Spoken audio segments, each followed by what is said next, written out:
텍사스 최고의 갑부가 있었습니다. 그는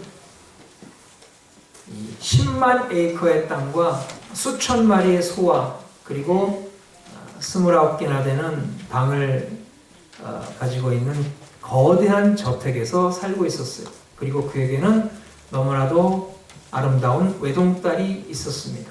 근데 이 텍사스 부자가 하루는 텍사스식 잔치를 벌였어요.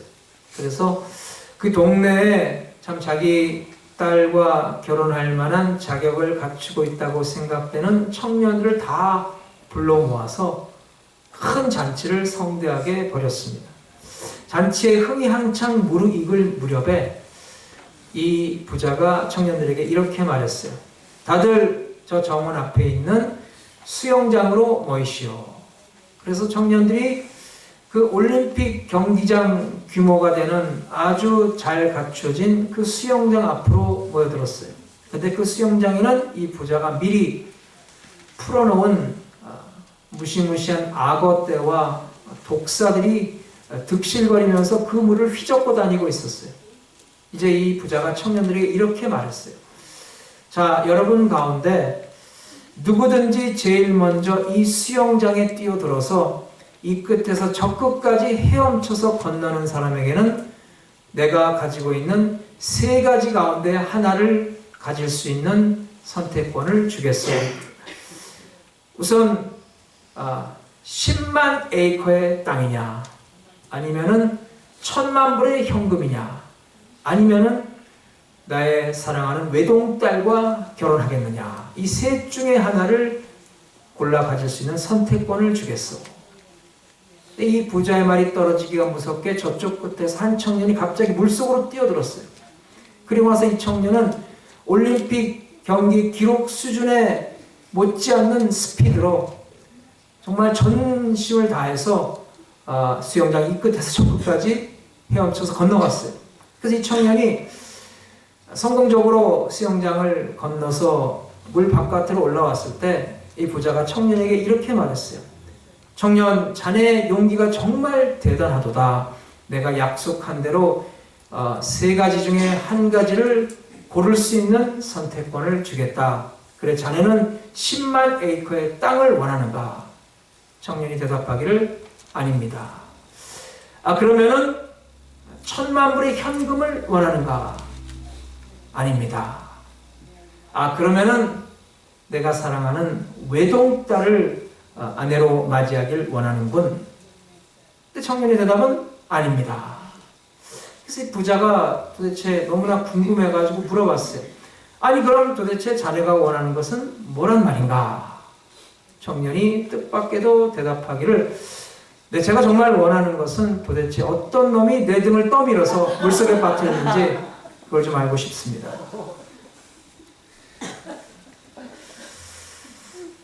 여러분, 인생에 있어서 정말 목숨을 걸 만큼 소중한 일은 무엇일까요? 오늘 본문에 나오는 바울은 그의 인생에 있어서 목숨을 걸 만큼 소중한 일이 바로 예수 그리스도의 복음을 전하는 일이었다고 합니다. 전 바울 시대만 해도 먼 길을 떠나는 것은 정말 목숨을 걸 만한 그런 위험한 일이었습니다. 그런데 그런 열악한 환경 가운데서도 바울이 무려 4번에 걸친 선교 여행을 떠나게 됩니다. 첫 번째 여행은 바울이 바나바와 함께 마가를 데리고 이제 안디옥을 출발해서 구브로 섬을 거쳐서 비시디아를 돌아오는 여행이었어요. 그 오늘식으로 이렇게 생각해 보면은 터키 지역을 한 바퀴 도는 그런 여행이었어요.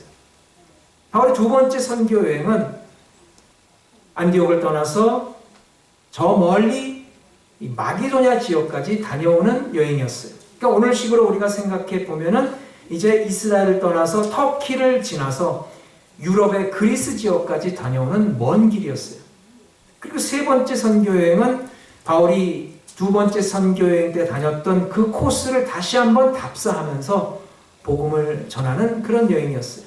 그리고 마지막 4번째 선교 여행은 바울의 자의가 아니라 타의에서 로마로 가게 되었어요. 그래서 바울은 마지막 선교지인 로마에서 복음을 전하면서 감옥에서 그의 생애를 마치게 됩니다. 그런데 이 여행들이 얼마나 힘들었을까 한번 생각을 해보세요. 그 당시에 무슨 교통수단이 그렇게 발달한 것도 아니고 주로 여행수단은 걸음으로 걸어서 다리품을 팔아가면서 다니는 것이었어요. 그리고 가는 곳마다 참 기독교인들을 핍박하는 많은 사람들이 바울을 힘들게 만들었어요. 그래서 바울이 당한 고초를 나중에 이렇게 회상하고 있어요. 내가 수고를 넘치도록 하였고 감옥에 갇히기도 더 많이 매도 수없이 맞고 여러 번 죽을 뻔하였으나 유대인들에게 40에 하나 감한매를 5번 맞았으며 3번 태장으로 맞고 1번 돌로 맞고 3번 파선하는데 일주야를 기품에서 지냈으며 여러 번 여행의 강의 위험과 강도의 위험과 동족의 위험과 이방인의 위험과 신의 위험과 광야의 위험과 바다의 위험과 거짓 형제 중에 위험을 당하고 또 수고하며 애쓰고 여러 번 자지 못하고 줄이며 목마르고 여러 번 굶고 춥고 헐벗었노라. 그 멀리 여행을 다녀온 사람들이 하는 불평이 있습니다. 멀리 비행기를 타고 가니까 그 안이 얼마나 좁고 답답하고 지겨운지 말이야. 너무 힘들었어. 여행 가니까 잠자리가 불편하고 먹는 것이 입에 안 맞아서 너무나 힘들었어. 집 떠나면 고생이더라고. 주로 이런 불평입니다. 근데 우리가 바울이 선교 여행을 하면서 겪은 고생을 생각해 볼 때 참 그 바울의 고생에는 우리가 감히 명함을 내밀지 못할 것입니다. 그런데 바울이 그런 정말 고생스러운 선교 여행을 성공적으로 마칠 수 있는 비결이 무엇이겠습니까? 그것은 바로 그에게 너무나도 소중한 동역자들이 있었기 때문입니다. 동역자라는 것은 주 안에서 함께 만나서 주 안에서 함께 주의 일을 하는 형제 자매들을 가리킵니다. 여러분, 우리가 세상 살아가면서 우리가 얼마나 많은 사람들을 만나고 헤어지게 될까요? 얼마나 많은 사람들이 우리 주변을 스치고 지나가는 인연을 맺게 될까요? 엄청나게 많을 거예요. 참 그 중에는 나에게 참 큰 영향을 준 그런 사람이 있는가 하면은 아무 생각 없이 그냥 스쳐 지나간 사람도 있고, 참 나에게 지금도 애틋한 그리움으로 남아있는 사람이 있고, 나의 삶의 마음속 한구석에 정말 소중한 부부로 남아있는 추억거리로 있는 사람이 있는가 하면은 반대로 다시는 생각하기 싫을 정도로 나에게 큰 상처를 남기고 떠난 사람도 있을 것입니다. 오늘 본문의 바울도 마찬가지예요. 그가 선교행을 다니면서 정말 다양한 사람들을 만났고 그들과 함께 다양한 경험을 했습니다. 그래서 오늘 본문에 바울이 자신이 처한 환경을 설명하면서 자신의 동역자 몇몇의 이름을 거론하고 있습니다. 그 중에서 오늘 우리는 바울의 인생에 있어서 바울이 결코 잊을 수 없는 두 사람, 데마와 마가에 대해서 생각해 보면서 하나님이 베풀어 주신 은혜를 함께 나누고자 합니다. 첫째로 떠난 데마입니다. 데마는 바울을 버리고 세상으로 갔다고 했습니다. 그런데 여러분, 데마는 원래 바울 곁에서 바울을 돕는 신실한 사역자였어요. 빌리몬서 1장 24절을 보면 바울이 이렇게 말했어요. 나의 동역자 마가, 아리스다고, 데마, 누가가 문안하느니라. 빌레몬서는 바울이 감옥에 갇혀있을 때 쓴 편지예요. 그러니까 데마는 바울 옆에서 함께 주의 사역을 감당하는 바울의 동역자였어요. 그리고 골로새서 4장 14절을 보면 사랑을 받은 의원 누가와 또 데마가 너희에게 문안하느니라. 그러니까 골로새서도 역시 바울이 감옥에서 쓴 편지입니다. 그러니까 이때까지만 해도 데마는 바울 곁에서 바울을 도우면서 주의 사역을 열심히 감당했던 사람이었어요. 근데 오늘 본문 10절에 보면 데마는 이 세상을 사랑하여 나를 버리고 데살로니가로 갔다 그랬어요. 그렇게 충실한 사역자였던 데마가, 그렇게 바울 곁에서 끝까지 열심으로 돕기를 다짐했던 데마가 도대체 왜 바울을 버리고 데살로니가로 갔을까요? 도대체 데마에게 무슨 일이 벌어졌을까요? 오늘 본문이 그 이유를 설명해 줍니다. 데마는 세상을 사랑했다는 것입니다. 데마의 마음속에 주님보다는 세상을 사랑하는 마음이 더 컸다는 거예요. 그 세상이 무엇입니까? 요한일서 2장 16절에 보면 세상에 대한 정의를 이렇게 내리고 있어요. 이런 세상에 있는 모든 것이 육신의 정욕과 안목의 정욕과 이생의 자랑이니 다 아버지께로 쫓아온 것이 아니요 세상으로 쫓아온 것이라. 여기서 정욕은 욕심을 절제하지 않는 것을 뜻합니다. 근데 여러분, 우리가 세상 살아갈 때 욕심이라는 것은 필요합니다. 욕심은 누구에게나 어느 정도 필요해서 세상을 의욕적으로 살아가는 그런 윤활유가 되는 거예요. 예컨대 여러분, 욕심이 있는 사람이 공부도 열심히 합니다. 내가 공부 열심히 해서 좋은 대학 가서 내가 어떤 사람이 되리라 하는 그런 욕심이 있을 때 그것이 동기가 돼서 열심히 공부하게 됩니다. 또 욕심 있는 사람이 결혼도 잘 하는 거예요. 나이가 찬 청년이 예쁜 여자를 보고서도 소닥보듯이 그냥 눈만 멀뚱멀뚱 뜨고 있으면 어떻겠습니까? 또 욕심 있는 사람이 일도 열심히 하는 거예요. 일을 열심히 해서 내가 어떠한 업적을 이루리라, 어떤 성과를 거두리라 하는 그런 욕심이 있을 때 일도 열심히 하게 되어 있어요. 그런데 이런 욕심이 지나치면 정욕이 됩니다. 사람은 누구에게나 하나님께서 정해주신 분수와 그 범위가 있습니다. 기준이 있습니다. 그 한도 내에서 욕심을 부려야지 그것을 넘어서는 지나친 욕심은 정욕이 된다는 거예요. 그래서 대만은 세상을 사랑했다고 그랬어요. 하나님께서 자기에게 맡기신 역할에 만족하지 않았다는 것입니다. 내가 이렇게 복음 전하면서 이렇게 고생만 하는 것이 내 인생이냐? 나도 정말 세상에서 남부럽지 않게 멋지게 살아보고 싶다. 그런 생각에 대만은 바울 곁을 떠났어요. 갑작스러운 대마의 배신에 바울이 큰 충격을 받았던 것 같아요. 그래서 오늘 본문에 바울이 이 디모데에게 그렇게 빨리 오라고 요청하는 것도 그 이유인 것 같습니다. 우리말 성경엔 나와 있지 않지만 오늘 본문 10절 앞에는 원래 왜냐하면이라는 접속사가 있어요. 그러니까 디모데가 속히 바울에게 와야 할 이유는 데마가 세상을 사랑해서 떠났고 그레스게는 갈라디아로 갔고 디도는 달마디아로 갔고 의원 누가만이 바울과 함께 있기 때문이라는 것입니다. 우선 바울이 첫 번째 감옥에 갇혔을 때와 지금 두 번째 감옥에 갇혔을 때는 상황이 전혀 달라요. 첫 번째는 오히려 감옥이라기보다는 가택연금이에요. 그러니까 바울이 거처할 처소를 하나 마련해 놓고 그 안에 기도하면서 자기를 찾아오는 사람들을 자유롭게 만나면서 복음을 전했어요. 그러다가 어느 시점에 바울이 이제 석방이 됩니다. 그래서 자유의 몸이 되어서 열심히 복음을 전하다가 두 번째로 붙잡혀서 감옥에 가게 되었는데 그때는 본격적인 핍박에 의한 것이었어요. 당시 로마의 황제였던 네로가 로마에 살고 있는 기독교인들을 대대적으로 핍박하는 영을 발표해가지고 그 중에 지도자인 바울이 본보기로 붙잡혀서 감옥에 가게 되었어요.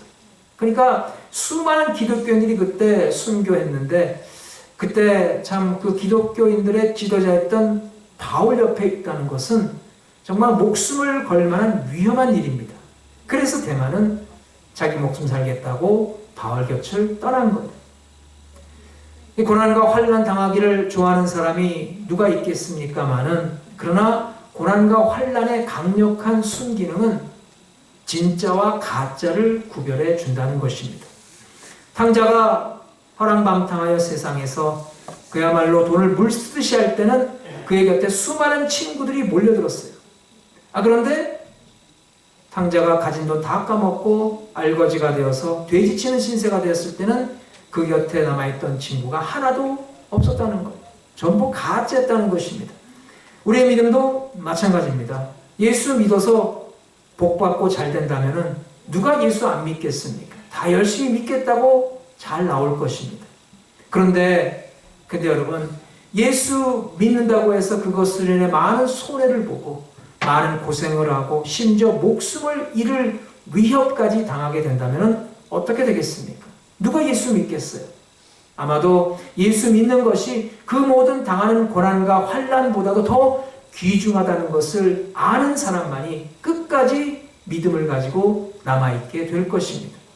그러니까 평소 때는 다 좋은 믿음을 가진 것으로 생각이 되었는데 환난과 고난 앞에서 누가 진짜 끝까지 함께하는 믿음을 가졌는가 아닌가를 알 수가 있는 것입니다. 남편의 사진을 지갑 속에 넣고 다니는 한 아내가 있었습니다. 그래서 이 남편이 하루는 궁금해서 아내에게 물어봤어요. 아니 여보, 당신은 왜 당신 지갑 속에 내 사진을 항상 넣고 다니지? 그러니까 아내가 이렇게 말하는 거예요. 내가 세상에서 어떤 심각한 문제를 당해도 당신의 사진을 들여다보고 있으면 그 문제가 깨끗이 잊혀지게 되거든요. 그 남편이 너무나 좋아가지고 싱글벙글하면서 물어봤어요. 아니 내가 당신에게 그렇게 신비하고 강력한 존재였어? 그 아내가 하는 말이 물론이죠. 내가 당신의 사진을 들여다보고 있을 때는 항상 내 속으로 이렇게 생각을 해요.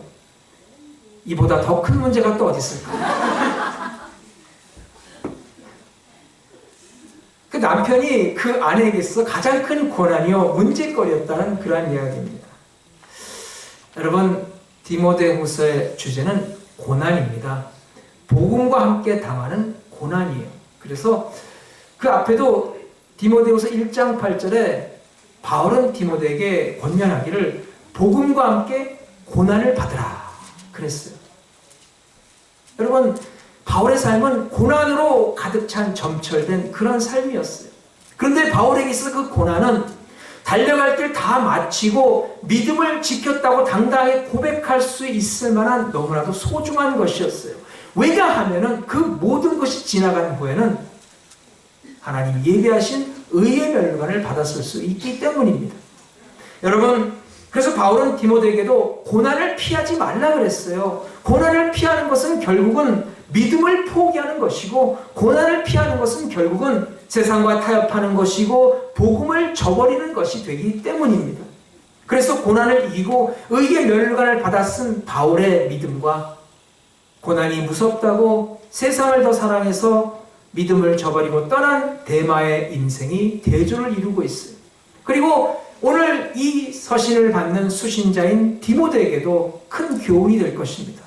또한 마찬가지로 우리 모두에게도 두 가지의 초이스가 남게 됩니다.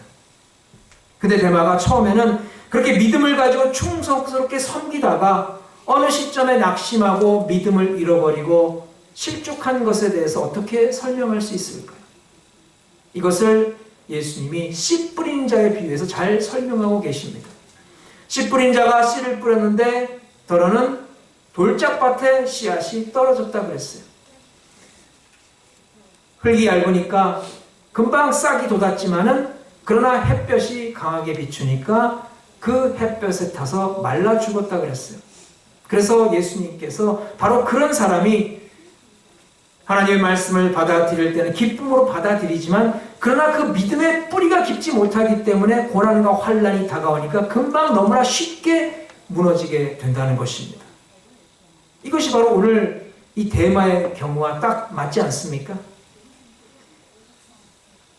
데마처럼 바울의 신임을 받고 복음사에게 열심을 낸 그 사람조차도 참 믿음의 뿌리가 깊지 못해서 환난과 핍박 앞에 그렇게 여지없이 무너진다면 오늘 이 말씀이 우리에게 큰 도전과 경고가 됩니다.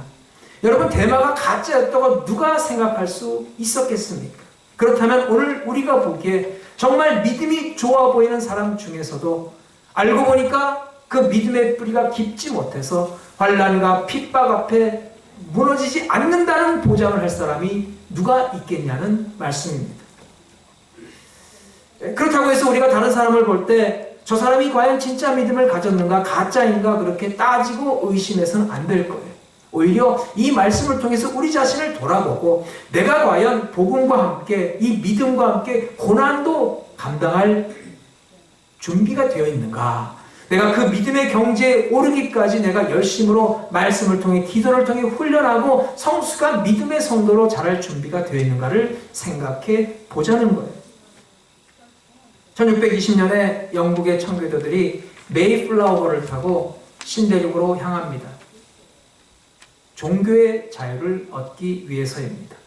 그런데 알려지진 않았지만 그 당시에 거의 같은 시점에 메스터라고 하는 배를 타고 남미 대륙으로 간 청교도들도 있었어요.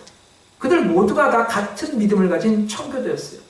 그런데 메이플라워를 타고 미국 대륙으로 향한 청교도들과 메스터란 배를 타고 남미 대륙으로 향한 청교도들 사이에는 큰 차이가 있었어요. 메이플라워를 탔던 청교도들은 오직 신앙의 자유를 위해서 신대륙으로 향했어요. 당시 영국의 국왕이었던 제임스 1세의 핍박으로 인해서 계속해서 신앙생활을 할 수 없게 되니까 그들은 신앙의 자유를 찾아서 모든 것을 다 버리고 신대륙으로 향했던 것입니다. 반면에 메스터라고 하는 배를 탄 사람들은 그들도 같은 청교도였지만 그러나 목적이 달랐어요. 그들은 신앙의 자유를 찾기 위해서라기보다는 재물을 많이 모으기 위해서 남미 대륙으로 향했어요. 왜냐하면 당시 남미에는 금광 개발이 한창이었기 때문에 이 사람들이 일확천금을 얻겠다는 소망을 가지고 남미 대륙으로 향했던 것입니다. 그런데 메이플라워를 탔던 청교도들은 미국을 세웠어요. 미국을 전 세계에서 가장 부강한 나라로 만들었어요. 반면에 메스터를 타고 남미 대륙을 향한 청교도들은 흔적도 없이 사라졌어요. 그들이 원했던 재물도 얻지 못했고 믿음도 잃어버리고 말았던 것입니다. 바울을 배신하고 데살로니가로 간 데마가 한동안은 너무나도 즐거웠을 거예요. 이젠 더 이상 복음을 전하다가 다른 사람들에게 욕을 먹을 염려도 없습니다. 잠자다가 자기를 붙잡으러 오는 핍박자들 피해서 도망가야 할 염려도 하지 않고 밤새 편하게 긴 밤을 잘 수가 있었을 거예요. 자기 하고 싶은 거 실컷 하면서 원도 없이 즐겁게 살았을 거예요. 그런데 데마는 그것으로 끝이었어요. 그 후로 성경 어디에도 데마의 이름은 나오지 않습니다. 한동안은 바울 곁에서 열심히 바울을 도우면서 하나님의 사역을 감당했던 데마가 진실한 믿음으로 끝까지 주님과 함께 하겠다고 외쳤던 데마가 믿음 잃어버리고 세상으로 돌아갔을 때 그는 흔적도 없이 사라지고 말았다는 것입니다. 어제의 친구가 오늘의 원수가 된다. 그런 말을 들었습니다. 그만큼 사람은 믿을 존재가 되지 못한다는 거예요. 아무리 번지르하게 화려하게 말을 잘한다 할지라도 그 사람의 속마음이 어떤지는 모른다는 거예요. 그래서 10길 물속은 알아도 한 길 사람 속은 알 수 없다는 말이 있어요. 여러분 그러나 여러분 그것은 어디까지나 세상 사람들의 이야기입니다. 여러분 우리 성도는 그와 달라야 합니다. 성도가 뭡니까? 성도는 의리에 살고 의리에 죽는 사람이에요. 하나님에 대한 의리로 살고 형제 자매에 대한 의리로 살고 교회와 목회자에 대한 의리로 사는 게 바로 성도예요. 여러분 세상이 얼마나 각박합니까? 자신의 유익을 위해서는 배신을 밥 먹듯이 하는 것이 바로 이 세상의 현실입니다.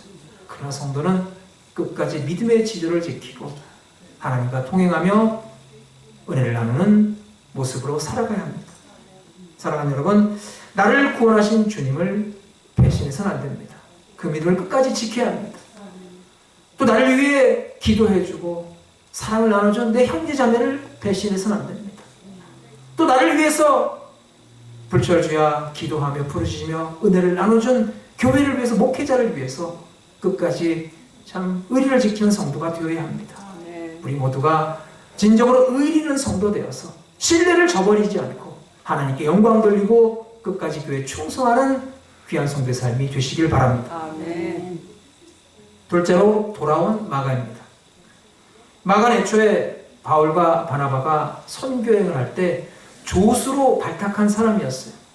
그러니까 바울과 바나바가 안디옥 교회 최초의 선교사로 파송받을 때 마가는 그들을 돕기 위해서 이 선교 여행에 팀원으로 참가하게 되었어요. 선교여행이 얼마나 힘듭니까? 고생할 각오를 하고 오직 주님을 위해 헌신하겠다는 그런 믿음으로 참여했어요. 그런데 어느 시점인가 이 마가가 선교 여행에서 이탈해서 자기 집이 있는 예루살렘으로 돌아가 버리고 말았어요. 그 이유가 정확히 무엇인가는 알 수가 없지만은 바울이 그것에 대해서 대단히 화가 난 것으로 봐서 아마도 그 이유가 합당하지 않았던 것 같아요. 예를 들면은 선교역이 고생스러웠다거나 아니면은 이 선교사에게 헌신할 마음이 변해가지고 변덕을 부려가지고 도망을 친 것으로 생각이 됩니다. 그 선교여행이 연약한 마마보이 이 마가가 감당하기엔 절대 만만한 것이 아니었던 거예요. 그래서 그렇게 선교팀을 이탈해서 자기 마음대로 돌아가고 팀워크를 깨뜨리고 분위기를 파토내는 이 마가에 대해서 바울이 얼마나 괘씸하게 생각했겠어요. 바울은 이 선교 사역을 위해서 자기 열정을 다하고 자기 목숨까지 바칠 준비가 되어 있는데, 아니 아무리 나이가 어리다고 아무리 철부지 어린아이라고 어떻게 조금 힘들다고 중간에 선교 사역을 관두고 자기 마음대로 집으로 돌아가냐는 말이에요. 그 바울이 내가 이렇게 중심 없이 왔다 갔다 하고 머저리 같은 녀석을 선교팀원으로 발탁했다니 너무나 후회가 되는 거예요. 너무나 큰 실망을 했어요. 바울이 너무나 화가 났어요. 여러분, 바울은 한다면 하는 사람이에요. 바울이 예수를 만나기 전에는 유대교의 철저한 신봉자였어요. 그래서 예수 믿는 사람은 철저히 잡아서 벌줘야 된다는 그의 신념을 철저하게 실천하는 사람이었어요. 그런데 예수를 영접하게 되었을 때, 그때부터는 오직 예수의 복음을 세상에 전파하기 위해 자기의 목숨을 걸었어요. 자기 인생을 다 바쳤어요. 그런 외골수 바울에게 뺀질이 마가가 완전히 찍힌 거예요. 그래서 바울과 바나바가 두 번째 선교여행을 떠날 때 사건이 터집니다. 이 마가가 첫 번째 선교여행을 망치게 한 장본인이 되어서 그것을 너무나 후회하고 회개하고, 두 번째 선교여행을 사도들이 떠날 때 자기에게 다시 한번 기회를 달라고, 이번에 다시 한번 선교여행에 참가하게 해달라고 부탁을 했어요. 근데 이 마가의 외삼촌인 바나바가 그렇다고 우리 마가에게 한 번 더 기회를 주자고, 마가를 같이 데리고 가자고 했는데 칼 같은 바울은 단칼에 잘라버리는 거예요. 절대 안 된다고. 내 눈에 흙이 들어오기 전엔 이런 머저리같이 중심 없이 왔다 갔다 하는 우유부단한 저 마가 같은 녀석하고는 다시는 같이 일한다고 끝까지 완강하게 버텼어요. 심각한 문제가 생긴 거예요. 그래서 이 일로 인해서 바울과 바나바가 대판 싸웠어요. 이 시대만 교회에서 싸우는 게 아니라 이미 바울과 바나바도 그렇게 사생 결단하는 싸움이 있었던 거예요. 그래서 결국은 바울과 바나바의 선교팀이 깨지게 됩니다. 그래서 바울은 실라를 데리고 이쪽으로 가고, 바나바는 마가를 데리고 저쪽으로 가고, 참 인류 최초의 참 이방 선교 팀이 조직이 되었는데 그것이 분열되고 말았는데 그 원인을 제공한 자가 바로 마가예요. 그 마가가 얼마나 나쁜 녀석이에요. 근데 여러분, 정말 다행스럽게도 나중에 이 바울과 마가가 화해를 하게 됩니다. 사실 마가도 바울과 갈라선 바나바와 함께 선교여행을 떠나면서 바울을 원망했을 것 같아요. 도대체 앞뒤가 꽉 막힌 인간이라고, 융통성이 없고 이해심이 부족한 사람이라고 바울을 욕했을 것 같아요. 근데 바울이 로마 감옥에 갇혀서 죽기 전에 마지막으로 디모데에게 편지를 보내는데 오늘 본문 11절 하반부 이렇게 말하고 있어요. 네가 올 때 마가를 데리고 오라. 그가 나의 일에 유익하니라. 여러분, 죽음을 앞두고 마지막 자기 곁에 두고 싶은 사람이라면 정말 사랑하는 사람 아니겠습니까? 그만큼 바울과 마가 이 두 사람의 관계는 주 안에서 다시 회복이 되었던 것입니다. 두 사도가 갈라지고 싸우고 그 선교팀을 분열하게 만들었던 이 마가, 이 트러블 메이커 마가가 자신의 한 일에 대해서 크게 후회하고 회개하고 그가 새 사람이 되어서 그 후에는 정말 열심히 주의 사역을 목숨 걸고 감당해서 초대교회의 정말 위대한 사역자가 되었던 것입니다. 그래서 여러분, 우리가 읽는 마가복음을 바로 마가가 기록한 거예요.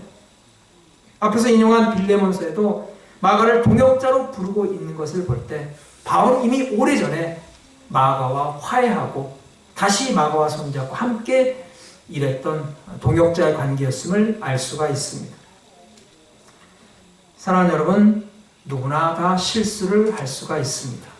그러나 여러분, 실수했다고 해서 끝난 것이 아닙니다. 다시 실수를 만회하고 일할 기회를 줘야 합니다. 그러기 위해서는 우리가 용서를 베풀어야 합니다.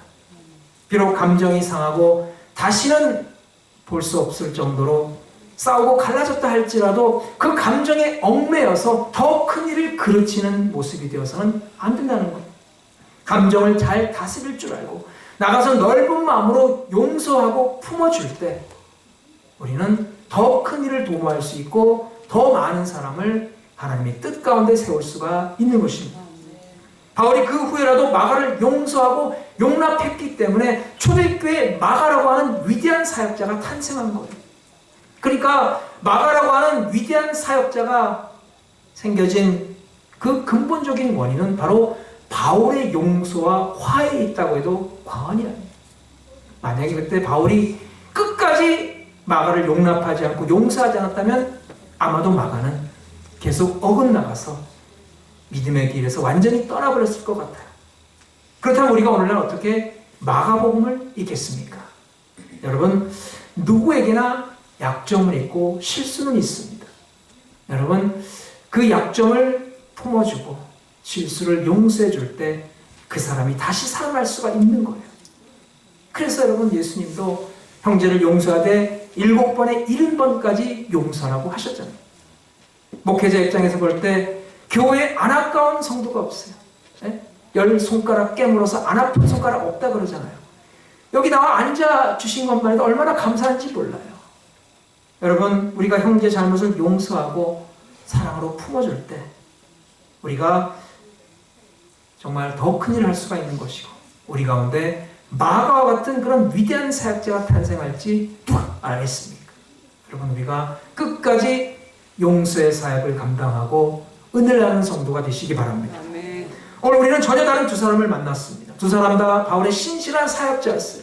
한 사람은 한때 신뢰를 받고 열심히 주의 사명을 감당하며 동역했지만 결국은 믿음 잃고 실족해서 세상으로 간 사람입니다. 또 한 사람은 한때 신뢰를 잃어버리고 큰 사건을 만든 장본이었지만 정신 차리고 회개해서 새 사람이 되어서 초대교회 위대한 사역자로 거듭난 사람입니다. 여러분, 그래서 우리는 사람을 쉽게 판단할 수 없는 거예요. 예수님께서도 말씀하시기를 처음 된 자 중에 나중된 자가 있을 것이고 나중된 자 중에 처음 된 자가 있을 것이라고 분명히 말씀하고 있어요. 누가 데마 같은 사람이 그렇게 배신하고 세상으로 갈 줄 알았겠습니까? 네?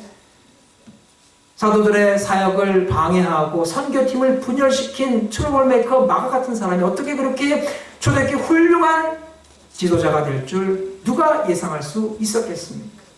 여러분, 고난을 두려워하지 않고 우리가 끝까지 믿음을 지킬 때 우리는 승리할 수 있습니다.